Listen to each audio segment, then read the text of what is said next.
Hello. Let's carry on. Chapter 6. The journey from platform 9 3/4. Harry's last month with the Dursleys wasn't fun. True, Dudley was now scared of Harry.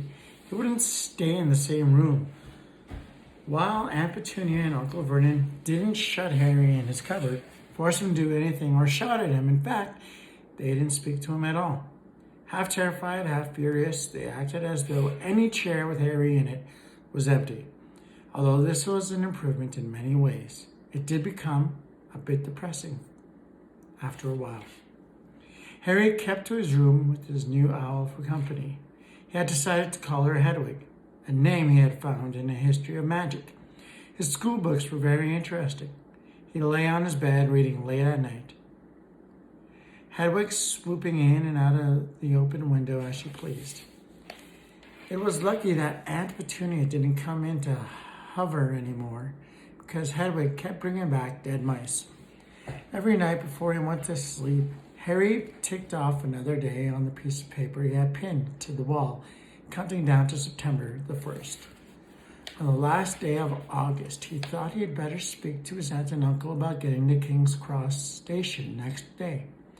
So he went down to the living room, where they were watching a quiz show on television. He cleared his throat to let them know he was there, and Dudley screamed and ran from the room. Uncle Vernon? Uncle Vernon grunted to show he was listening. I need to be at King's Cross tomorrow to go to Hogwarts. Uncle Vernon grunted again. Would it be all right if you gave me a lift? Grunt. Harry supposed that meant yes. Thank you. He was about to go upstairs when Uncle Vernon actually spoke. Funny way to get to wizard school. The train. Magic carpets all got punctures, have they? Harry didn't say anything. Where is this school, anyway? I don't know, said Harry, realizing this for the first time. He pulled the ticket Hagrid had given him out of his pocket. I just take train from platform 9 3/4 at 11 o'clock, he read. His aunt and uncle stared. Platform what? 9 3/4. Don't talk rubbish, said Uncle Vernon. There is no platform 9 3/4. It's on my ticket. Barking, said Uncle Vernon. Howling mad, the lot of them. You'll see. You just wait. All right, we'll take you to King's Cross. We're going up to London tomorrow anyway, or I wouldn't bother. Why are you going to London? Harry asked, trying to keep things friendly. Taking Dudley to hospital, growled Uncle Vernon. Gotta have that ruddy tail removed before he goes to smell things. Harry woke at 5 o'clock the next morning and was too excited and nervous to go back to sleep. He got up and pulled on his jeans because he didn't want to walk into the station in his wizard's robes. He'd change on the train. He checked his Hogwarts list yet again to make sure he had everything he needed. Saw that Hedwig was shut safely in her cage, then paced the room, waiting for the Dursleys to get up. 2 hours later, Harry's huge, heavy trunk had been loaded into the Dursleys' car. Aunt Petunia had talked Dudley into sitting next to Harry, and they had set off. They reached King's Cross at 10:30. Uncle Vernon dumped Harry's trunk onto a trolley and wheeled it into the station for him. Harry thought this was strangely kind until Uncle Vernon stopped dead, facing the platforms with a nasty grin on his face. Well, there you are, boy. Platform 9, platform 10. Your platform should be somewhere in the middle, but they don't seem to have built it yet, do they? He was quite right, of course. There was a big plastic number 9 over one platform, and a big plastic number 10 over the one next to it. And in the middle, nothing at all. Have a good term, said Uncle Vernon with an even nastier smile. He left without another word. Harry turned and saw the Dursleys drive away. All three of them were laughing. Harry's mouth went rather dry. What on earth was he going to do? He was starting to attract a lot of funny looks because of Hedwig. He'd have to ask someone. He stopped a passing guard, but didn't dare mention platform 9 3/4. The guard had never heard of Hogwarts, and when Harry couldn't even tell him what part of the country it was in, he started to get annoyed, as though Harry was being stupid on purpose. Getting desperate, Harry asked for the train that left at 11 o'clock, but the guards said there wasn't one. In the end, the guards strode away, muttering about time wasters. Harry was now trying hard not to panic. According to the large clock over the arrivals board, he had 10 minutes left to get on the train to Hogwarts, and he had no idea how to do it. He was stranded in the middle of a station with a trunk he could hardly lift, a pocket full of wizard money, and a large owl. Hagrid must have forgotten to tell him something you had to do, like tapping the third brick on the left to get into Diagon Alley. He wondered if he should get out his wand and start tapping the ticket box between platforms 9 and 10. At that moment, a group of people just passed behind him, and he caught a few words of what they were saying. "Packed with muggles, of course!" Harry swung around. The speaker was a plump woman who was talking to 4 boys, all with flaming red hair. Each of them was pushing a trunk like Harry's in front of him, and they had an owl. Heart hammering, Harry pushed his trolley after them. They stopped, and so did he, just near enough to hear what they were saying. "Now, what's the platform number?" said the boy's mother. 9 3/4, piped a small girl, also red-headed, who was holding her hand. "Mum, can't I go?" "You're not old enough, Ginny. Now be quiet." "All right, Percy, you go first." Well, it looked like the oldest boy marched towards platforms 9 and 10. Harry watched, careful not to blink in case he missed it. But just as the boy reached the divide between the platforms, a large crowd of tourists came swarming in front of him. By the time the last rucksack had cleared away, the boy had vanished. "Fred, you're next." "I'm not Fred, I'm George," said the boy. "Honestly, woman, call yourself our mother. Can't you tell I'm George?" "Sorry, George, dear." "Only joking. I'm Fred," said the boy, and off he went. His twin called after him to hurry up, and he must have done, because a second later he had gone. But how had he done it? Now the third brother was walking briskly towards the ticket barrier. He was almost there, and then, quite suddenly, he wasn't anywhere. There was nothing else for it. "Excuse me," Harry said to the plump woman. "Hello, dear," she said. "First time in Hogwarts?" "Ron's new, too." She pointed at the last and youngest of her sons. He was tall, thin, and gangly, with freckles, big hands and feet, and a long nose. "Yes," said Harry. The thing is, I don't know how to get on the platform," she said kindly, and Harry nodded. "Not to worry," she said. "All you have to do is walk straight at the barriers between platforms 9 and 10. Don't stop and don't be scared. You'll crash into it. That's very important. Best do it at a bit of a run if you're nervous. Go on, go now before Ron." Okay," said Harry. He pushed his trolley around and stared at the barrier. It looked very solid. He started to walk towards it. People jostled him on their way to platforms 9 and 10. Harry walked more quickly. He was going to smash right into the ticket box, and then he'd be in trouble. Leaning forward on his trolley, he broke into a heavy run. The barrier was coming nearer and nearer. He wouldn't be able to stop. The trolley was out of control. He was a foot away. He closed his eyes, ready for the crash. It didn't come. He kept on running. He opened his eyes. A scarlet steam engine was waiting next to a platform packed with people. A sign over the head said, "Hogwarts Express, 11 o'clock. Harry looked behind him and saw a wrought iron archway where the ticket box had been, with the words "Platform 9 3/4" on it. He had done it. Smoke from the engine drifted over the heads of the chattered crowd. Wild cats of every color wound here and there between their legs. Owls hooted to each other in a disgruntled sort of way over the babble and the scraping of heavy trunks. The first few carriages were already packed with students, some hanging out of the window to talk to their families, some fighting over seats. Harry pushed his trolley off down the platform in search of an empty seat. He passed a round-faced boy who was saying, "Gran, I've lost my toad again." "Oh, Neville," he heard the old woman sigh. A boy with dreadlocks was surrounded by a small crowd. "Give us a look, Lee. Go on." The boy lifted the lid of a box in his arm, and the people around him shrieked and yelled as something inside poked out a long, hairy leg. Harry pressed on through the crowd until he found an empty compartment near the end of the train. He put Hedwig inside first, and then started to shove and heave his trunk towards the train door. He tried to lift it up the steps, but could hardly raise one end, and twice he dropped it painfully on his foot.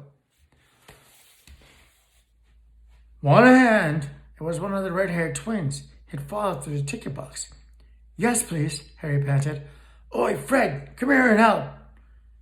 With the twins' help, Harry's trunk was at last tucked away in the corner of the compartment. "Thanks," said Harry, pushing his sweaty hair out of his eyes. "What's that?" said one of the twins suddenly, pointing at Harry's lightning scar. "Blimey," said the other twin. "Are you?" "He is," said the first twin. "Aren't you?" he added to Harry. "What?" said Harry. "Harry Potter," chorused the twins. "Oh, him," said Harry. Yes, I am."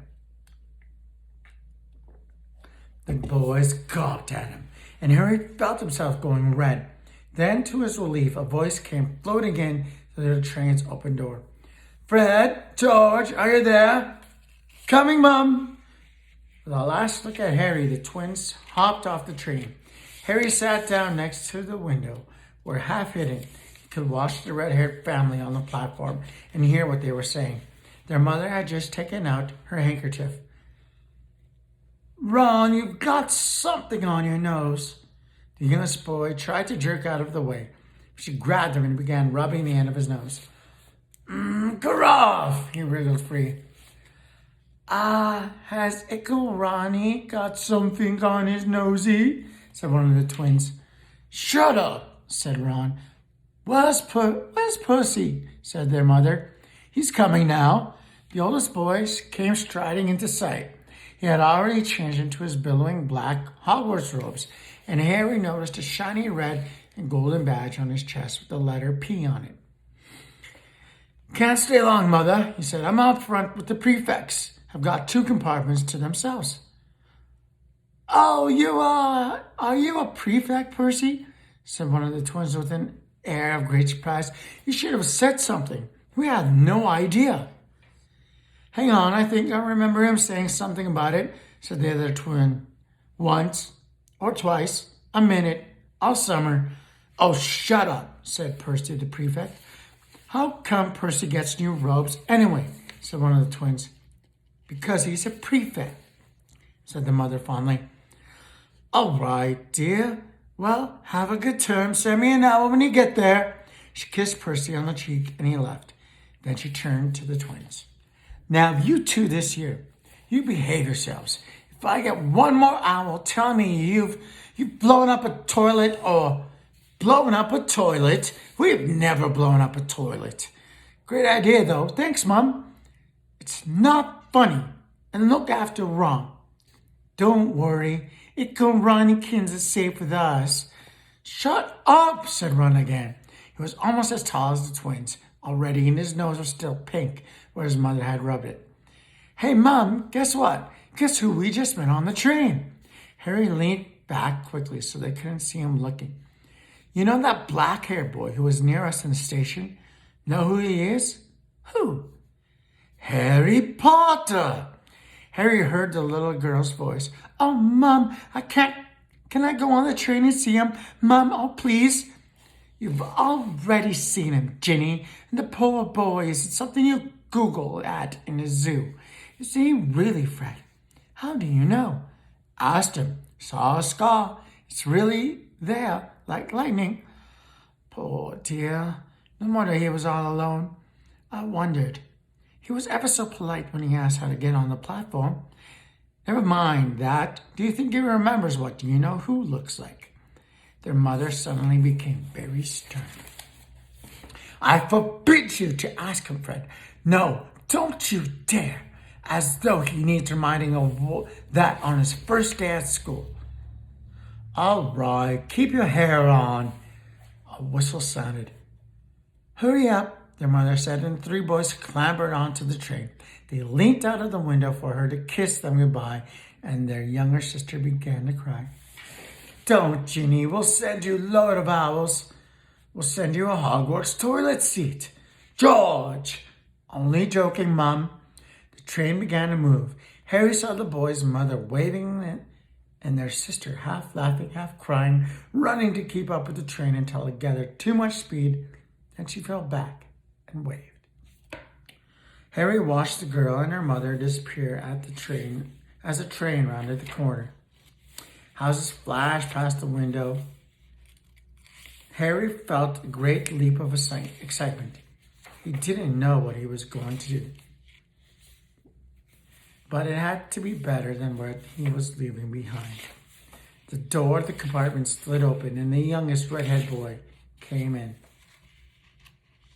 Anyone sitting there? He asked, pointing at the seat opposite Harry. Everywhere is full. Harry shook his head, and the boy sat down. He glanced at Harry and then looked quickly out of the window, pretending he hadn't looked. Harry saw he still had a black mark on his nose. Hey, Ron, the twins were back. Listen, we're going down the middle of the train. Lee Jordan's got a giant tarantula down there. Right, mumbled Ron. Harry, said the other twin, did we introduce ourselves? Fred and George Weasley, and this is Ron, our brother. See you later, then. Bye, said Harry and Ron. The twins saw the compartment door shut behind them. Are you really Harry Potter? Ron blurted out. Harry nodded.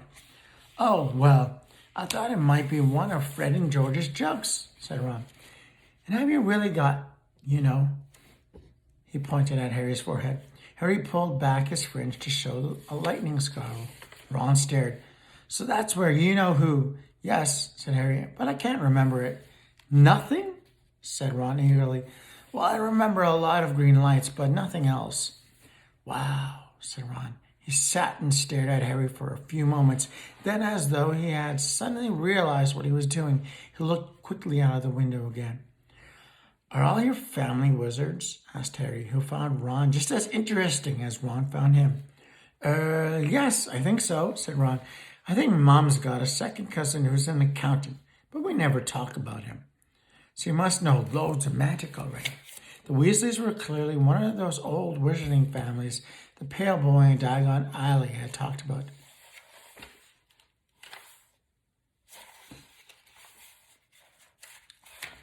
I heard you want to live with Muggles, said Ron. What are they like?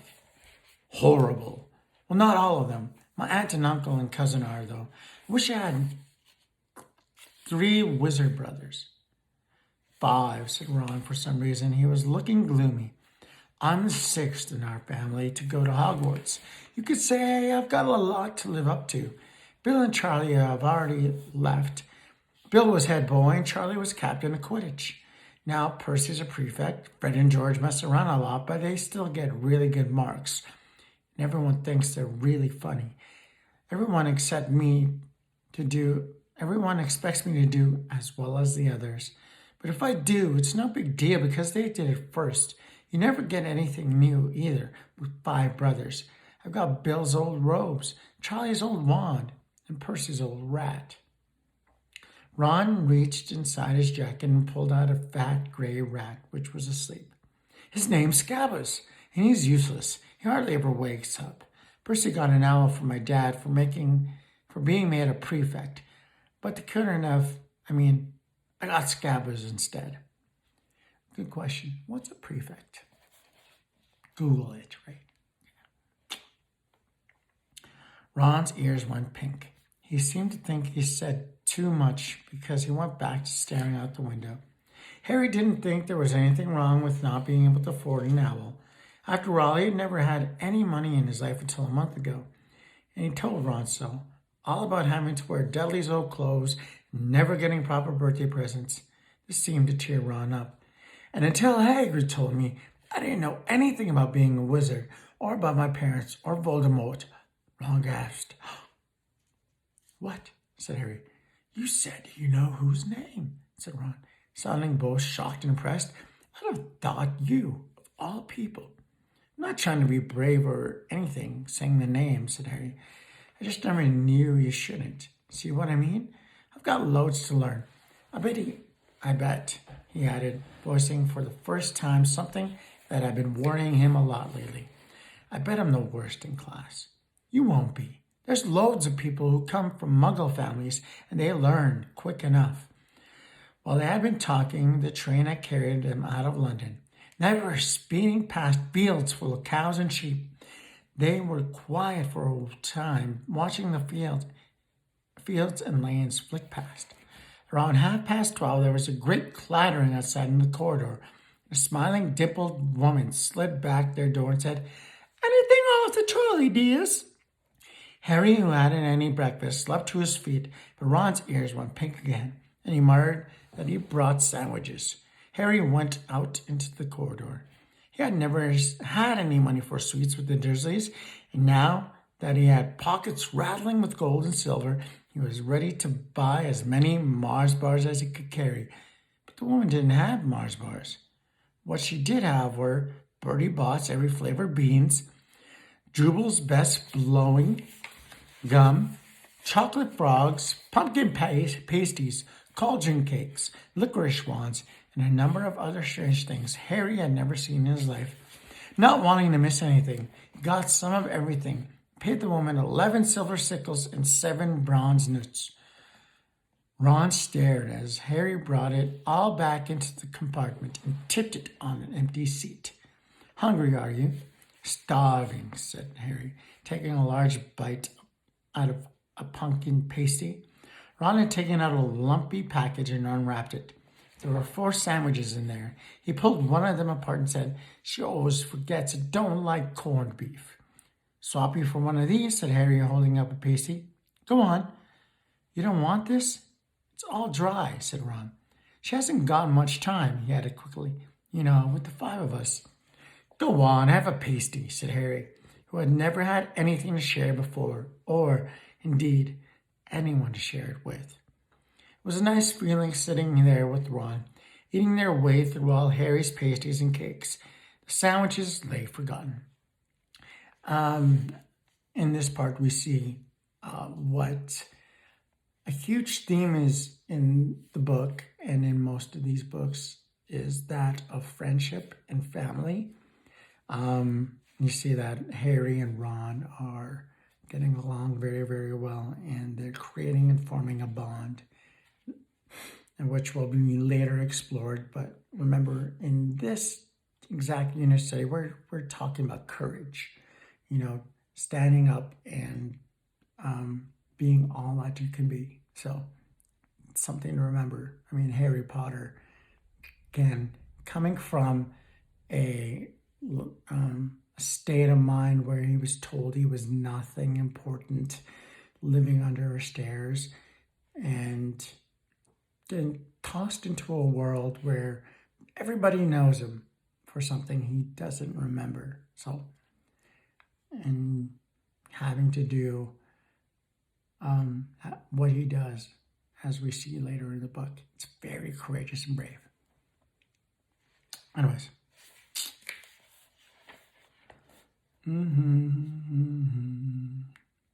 It was a nice feeling sitting there with Ron, eating their way through all Harry's pasties and cakes. The sandwiches lay forgotten. What are these? Harry asked Ron, holding up a pack of chocolate frogs. They're not really frogs, are they? He was starting to feel that nothing would surprise him. No, said Ron, but see what the card is. I'm missing Agrippa. What? Oh, of course you wouldn't know. Chocolate frogs have cards inside them, to collect. Famous witches and wizards. I've gotten about 500, but I haven't gotten Agrippa or Ptolemy. Harry unwrapped his chocolate frog and picked up the card. It showed a man's face.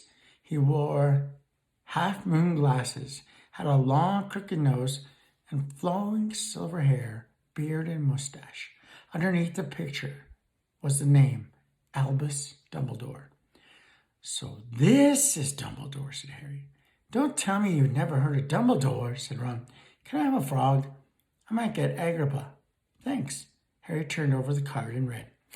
"Albus Dumbledore, currently headmaster of Hogwarts, considered by many the greatest wizard of modern times. Professor Dumbledore is particularly famous for his defeat of the dark wizard Grindelwald in 1945, for the discovery of the 12 uses of dragon's blood, and his work on alchemy with his partner Nicholas Flamel. Professor Dumbledore enjoys the chamber music and 10-pin bowling." Nicholas Flamel is going to pop up in alchemy later on in the book. Anyways, Harry used the card back, turned the card back over and over, and saw to his astonishment that Dumbledore's face had disappeared. "He's gone." "Well, you can't expect him to hang around all day," said Ron. "He'll be back." "No, I've got Morgana again, and I've got about 6 of her. Do you want it? You can start collecting." Ron's eyes strayed to the pile of chocolate frogs waiting to be unwrapped. "Help yourself," said Harry. "But in, the Muggle world, people just stay put in photos." "Do they?" "What? They don't move at all?" Ron sounded amazed. "Weird." Harry stared as Dumbledore sidled back into the picture on his card and gave him a small smile. Ron was more interested in eating the frogs than looking at the famous witches and wizard cards, but Harry couldn't keep his eyes off them. Soon he had not only Dumbledore and Morgana, but Hengist of Woodcroft, Alberic Grunion, Circe, Paracelsus, and Merlin. Paracelsus. Sorry, I'll put it down. You guys can try and sound it out. He finally tore his eyes away from the druidess Cleodna, who was scratching her nose to open a bag of Bertie Bott's every flavored beans. I wonder how J.K. Rowling got these names. Crazy. "You want to be careful with those," Ron warned Harry. "When they say every flavor, they mean every flavor. You get all the ordinary ones like chocolate and peppermint and marmalade, but when you get spinach and liver and tripe, George reckons he had a bogey-flavored one once." Ron picked up a green bean, looked at it carefully, and bit into a corner. "Blah! See? Sprouts!" They had a good time eating the every flavored beans.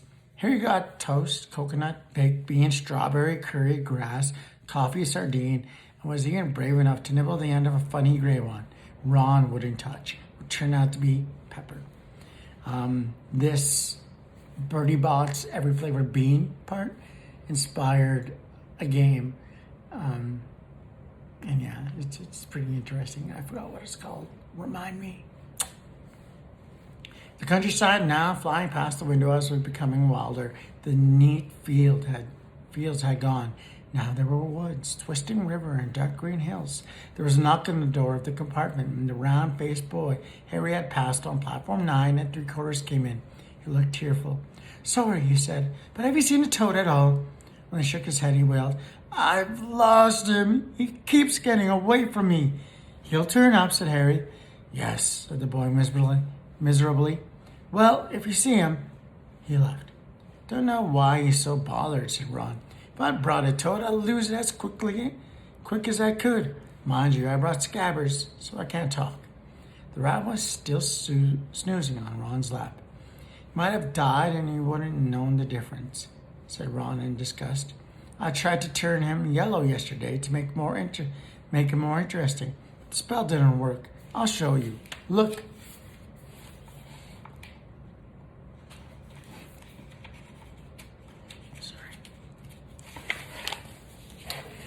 He rummaged around in his trunk and pulled out a very battered-looking wand.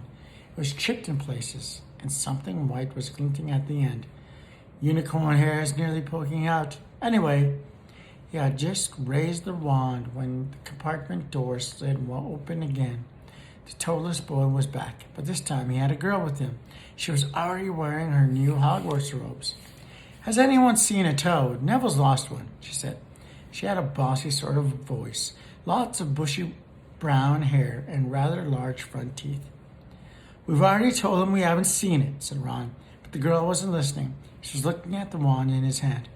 Oh, you're doing magic. Let's see it then. She sat down. Ron looked taken aback. All right, he cleared his throat. Sunshine daisies, butter and mellow, turn this stupid fat rat yellow. He waved his wand, but nothing happened. Scabbers stayed gray and fast asleep. Are you sure that's a real spell? Said the girl. Well, it's not very good, is it? I've tried a few simple spells just for practice, and it's all worked for me. Nobody in my family's magic at all. It was such a surprise when I got my letter, but I was ever so pleased. Of course, it's the very best school of witchcraft there is. I've learned all our set books off by heart. Of course, I just hope there will be enough. I'm Hermione Granger, by the way. Who are you? She said all this very fast. Harry looked at Ron and was relieved to see by his stunned face they hadn't learned all the set books off by heart either. I'm Ron Weasley, Ron muttered. Harry Potter, said Harry. Are you really? Said Hermione. I know all about you, of course. I got a few extra books for background reading, and you're in modern magical history and the rise and fall of dark arts and great wizarding events of the 20th century. Am I? Said Harry, feeling dazed. Goodness, didn't you know? I'd have found out everything I could if it was me, said Hermione. Do either of you know what house he'll be in? I've been asking around and I hope I'm in Gryffindor. It sounds by far the best. I heard Dumbledore himself was one. But I suppose Ravenclaw wouldn't be too bad. Anyway, we'd better go and look for Neville's toad. You two had better change. I expect we'll be there soon. And she left, taking the toadless boy with her. Whatever house I'm in, I hope she's not in it, said Ron. He threw back his wand into his trunk. Stupid spell. George gave it to me. Bet he knew it was a dud. What house are your brothers in? Said Harry. Gryffindor, said Ron. Gloom said and seemed to be settling on him again. Mom and Dad were in it too. I don't know what they'll say if I'm not. Don't suppose Ravenclaw would be too bad. But imagine if they put me in Slytherin. That's the house you know who was in. Yeah, said Ron. He flopped back into his seat, looking depressed. I think the ends of Scabbers' whiskers are a bit lighter, said Harry, trying to take Ron's mind off houses. So what do your oldest brothers do now that they left anyways? Harry was wondering what a wizard did once he finished school. Charlie's in Romania studying dragons, and Bill's in Africa doing something for Gringotts, said Ron. Did you hear about Gringotts? It's been all over the Daily Prophet. But I don't suppose you get that with the Muggles. Someone tried to rob a high-security vault. Harry stared. Really? What happened to them? Nothing. That's why it's such big news. Remember, Gringotts had all that security with the trolleys going fast, and Harry thought he saw a dragon. Anyways, it got robbed. Someone went in there, was like, "What's up? Put your hands up." Anyways, they haven't been caught. My dad says it must have been a powerful dark wizard to get around Gringotts, but they don't think they took anything. That's what's odd. Because everyone gets scared when something like this happens in case you know who's behind it. Harry turned his news over in his mind. He was starting to get a prickle of fear every time you know who was mentioned. He supposed this was all part of entering the magical world, but had been a lot more comfortable saying Voldemort without worrying. What's your Quidditch team? Ron asked. I don't know any, Harry confessed. What? Ron looked dumbfounded. Oh, you wait. It's the best game in the world. And he was off explaining all about the 4 balls and the positions of the 7 players, describing famous games he had been to with his brothers, the broomstick he'd like to get if he had money. He was just taking Harry through the finer points of the game, talking Take it. When the compartment door slid open yet again, and it was Neville, the tallest boy, or Hermione Granger this time. It wasn't. 3 boys entered, and Harry recognized the middle one at once. It was the pale boy from the Madame Malkin's robe shop. He was looking at Harry with a little more interest than he had shown back in Diagon Alley. "Is it true?" he said. "They're saying all down the train that Harry Potter's in his compartment. So it's you, is it?" "Yes," said Harry. He was looking at the other boys. Both of them were thick set and looked extremely mean. Standing either side of the pale boy, they looked like bodyguards. "Oh, this is Crabbe, and this is Goyle," said the pale boy, carelessly noticing where Harry was looking. "And my name's Malfoy, Draco Malfoy." Ron gave a slight cough, which might have been hiding a snigger. Draco Malfoy looked at him. "Think my name's funny, do you? No need to ask who you are. My father told me all the Weasleys have red hair, freckles, and more children than they can afford." Turned back to Harry. "You'll soon find out some wizarding families are much more better than others, Potter. You know, you don't want to go making friends with the wrong sort. I can help you there." He held his hand to shake Harry's, but Harry didn't take it. "I think I can tell who the wrong sort are for myself, thanks," he said coolly. Draco Malfoy didn't go red, but a pink tinge appeared in his pale cheeks. "I'd be careful if I were you, Potter," he said slowly. "Unless you're a bit politer, you'll go the same way as your parents. They didn't know what was good for them either. You hang around with riffraff like the Weasleys and that Hagrid, and it'll rub off on you." Both Harry and Ron stood up. Ron's face was as red as his hair. "Say that again," he said. "Oh, you're going to fight us, are you?" Malfoy sneered. "Unless you get out now," said Harry, more bravely than he felt, because Crabbe and Goyle were a lot bigger than him, or Ron. "But we don't feel like leaving, do we, boys? We've eaten all our food, and you still seem to have some." Goyle reached towards the chocolate frogs next to Ron. Ron leapt forward, but before he so much as touched Goyle, Goyle let out a horrible yell. Scabbers the rat was hanging off his finger. Sharp little teeth sunk deep into Goyle's knuckle. Crabbe and Malfoy backed away as Goyle swung Scabbers round and round, howling. And when Scabbers finally flew off and hit the window, all 3 of them disappeared at once. Perhaps they thought there were more rats lurking among the sweets, or perhaps they heard footsteps, because a second later, Hermione Granger had come in. "What has been going on?" she said. "Look at the sweets all over the floor, and Ron, pick up Scabbers by his tail." "Oh," she said, looking at the sweets all over the floor, and Ron picking up Scabbers by his tail. "I think he's been knocked out," Ron said to Harry. He looked closer at Scabbers. "No, I don't believe it. He's gone back to sleep." And so he had. "You've met Malfoy before." Harry explained about the meeting in Diagon Alley. "I've heard of his family," said Ron darkly. "They were some of the first to come back to our side after you-know-who disappeared. Said they'd been bewitched. My dad doesn't believe it. He says Malfoy's father didn't need an excuse to go over to the dark side." Turned to Hermione. "Can we help you with something?" "You'd better hurry up and put your robes on.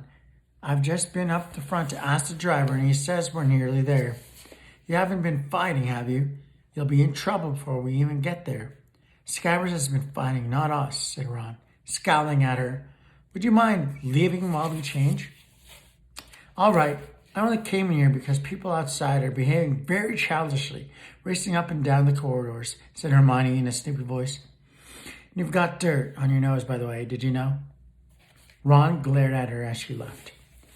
Harry peered out of the window. It was getting dark. He could see mountains and forests under a deep purple sky. The train didn't seem to be slowing down. He and Ron took off their jackets and pulled on their long black robes. Ron's were a bit shorter for him. You could see his trainers underneath them. A voice echoed through the train. We'll be reaching Hogwarts in 5 minutes' time. Please leave your luggage on the train. It will be taken to the school separately. Harry's stomach lurched with nerves, and Ron, he saw, looked pale under his freckles. They crammed their pockets with the last of the sweets and joined the crowd thronging the corridor. The train slowed right down and finally stopped. People pushed their way towards the door and out onto a tiny dark platform. Harry shivered in the cold night air. Then a lamp came bobbing over the heads of the students, and Harry heard a familiar voice. First years, over here. All right there. Harry! Hagrid's big, hairy face beamed over the sea of heads. Come on, follow me. Any more first years? Mind your step now. First years, follow me. Slipping and stumbling, they followed Hagrid down what seemed to be a steep, narrow path. It was so dark either side of them that Harry thought there must be thick trees there.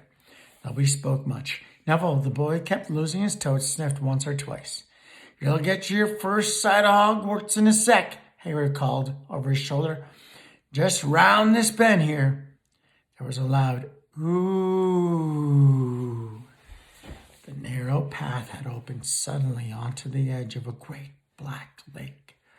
Perched atop a high mountain on the other side, its windows sparkling in the starry sky, was a vast castle with many turrets and towers. No more than afford to a boat, Hagrid called, pointing to a fleet of little boats sitting in the water by the shore. Harry and Ron were followed into their boat by Neville and Hermione.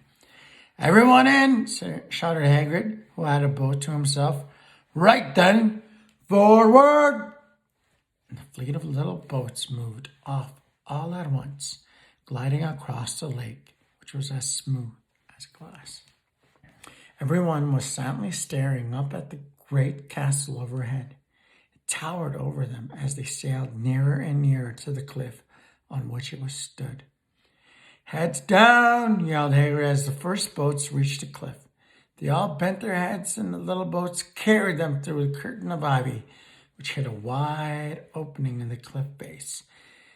They were carried along a dark tunnel, which seemed to be taking them right underneath the castle, until they reached a kind of underground harbor, where they clambered out onto the rocks and pebbles. Oi, you there! Is this your toad? Said Hagrid, who was checking the boats as people climbed out of them. Trouble! Cried Neville blissfully, holding out his hand. Then he clambered up a passageway in the rock after Hagrid's lamp, coming out last onto a smooth, deep, damp grass right in the shadow of the castle. They walked up a flight of stone steps, crowded around the huge oak front door. Everyone here? You there, still got your toad? Hagrid raised a gigantic fist and knocked 3 times on the castle door. Stay tuned for those of you who are in my class, watching this on my blog, questions down below. And stay tuned for Chapter 7, Sorting Hat.